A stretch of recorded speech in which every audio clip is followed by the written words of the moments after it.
Salut à tous, c'est Flo sur Parlons Hockey. Aujourd'hui, un petit épisode de Brico Hockey qui va faire plaisir aux gardiens de but, puisqu'on va voir comment customiser un setup avec de la peinture sur cuir. Alors là, pour l'exemple, j'ai une vieille paire de gants, mitaines et boucliers, bien usés, vous voyez, un petit peu rafistolés aussi, et avec un design entièrement blanc.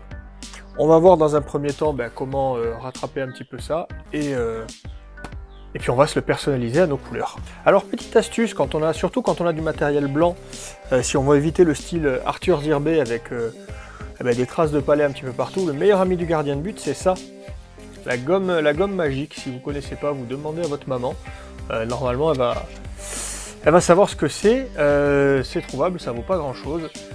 Vous mettez un petit peu d'eau et vous allez voir en frottant, ça enlève énormément de traces, peut-être pas tout à 100%, mais ça fait un gros travail. On va voir ça en 2 minutes. Voilà le résultat après 5 petites minutes. J'ai pas forcé, j'ai pas fait à fond, mais c'est déjà beaucoup plus présentable. Et on voit que notre ami la gomme magique a quand même bien donné de sa personne, donc elle est bonne pour la poubelle. Pour personnaliser notre setup, je vais utiliser de la peinture spéciale pour cuir. C'est de la peinture Angelus qu'on peut trouver, moi je l'ai trouvé sur adamishop.com. Je vais vous mettre le lien dans la description. Ça vaut pas grand chose, je crois qu'un pot de peinture doit coûter dans les 7 euros, quelque chose comme ça, entre 6 et 8 euros en tout cas, en sachant qu'avec un pot on peut quand même couvrir une bonne surface. À cela on va rajouter un préparateur qui est en fait un décapant qui va permettre d'enlever éventuellement la couche protectrice qu'il y aura sur votre jambière ou sur votre bouclier, sur votre mitaine. Et un vernis mat qui va venir fixer notre peinture quand on aura terminé. Là je vais utiliser la peinture sur du matériel blanc.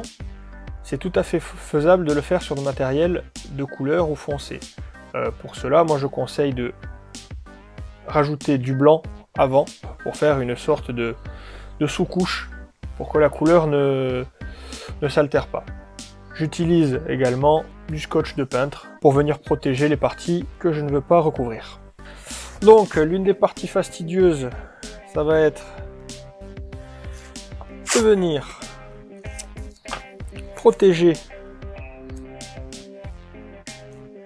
ce qu'on ne veut pas voir couvert.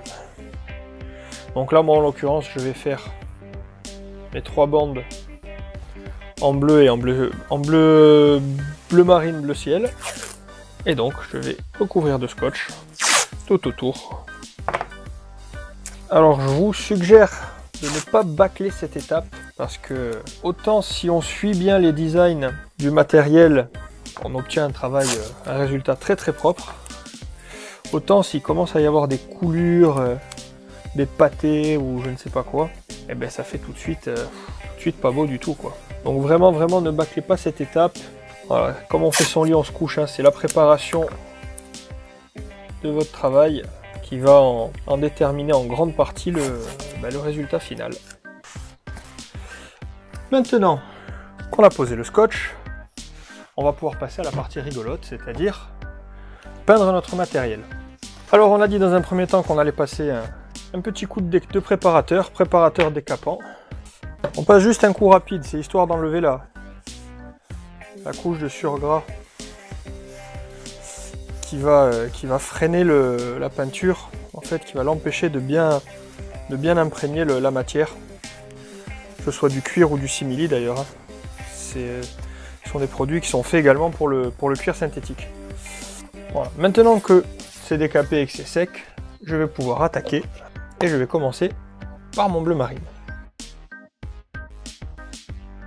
Alors comme je vous l'ai dit, ce sont des produits qui sont à la base faits pour la décoration des chaussures principalement. Donc il y a déjà un petit pinceau à l'intérieur. Mais quand on va peindre de grandes surfaces, il vaut mieux utiliser un pinceau un peu plus grand. Alors selon les couleurs, il y aura un pouvoir couvrant plus ou moins important. Là par exemple, cette teinte de bleu, elle va demander à repasser peut-être 3-4 fois pour obtenir la couleur qu'on souhaite et ne pas avoir de traces de pinceau. Après, en fonction des couleurs, ça peut varier. L'avantage c'est que ce sont des produits qui sèchent très rapidement. C'est-à-dire qu'entre chaque couche, je vais laisser passer peut-être une demi-heure, pas plus, un quart d'heure des fois si vous êtes dans un endroit bien aéré.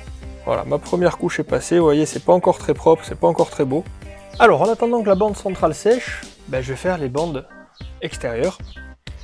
Et je vais utiliser un bleu un petit peu plus clair. Alors, quand je l'ai reçu, eh bien, j'étais pas très content de la teinte qui était pour moi trop proche de celle du bleu que j'avais mis en bande centrale. Donc, ce qu'on fait dans ce cas-là, eh bien, on mélange avec du blanc, tout simplement. Et ça va nous donner un bleu beaucoup plus clair et qui se distingue du bleu royal.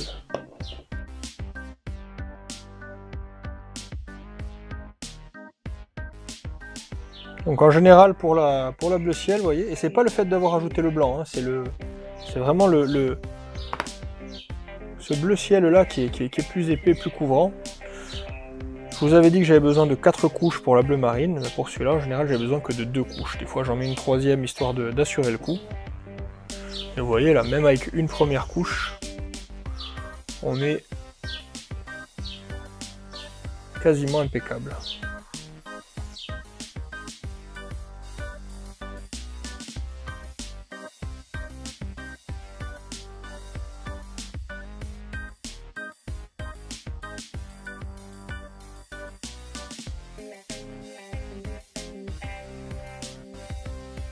On enlève notre scotch une fois que tout est fini.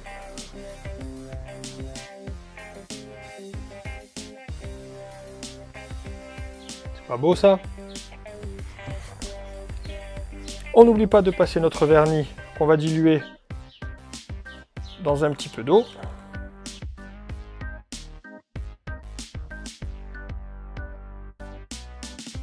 Et on obtient un setup tout neuf. Voilà, un setup tout neuf. Bien assorti, bien propre. Voilà, c'est tout pour cette fois. Si vous avez des questions, n'hésitez pas dans les commentaires. Moi, je vous dis à bientôt sur Parlons Hockey.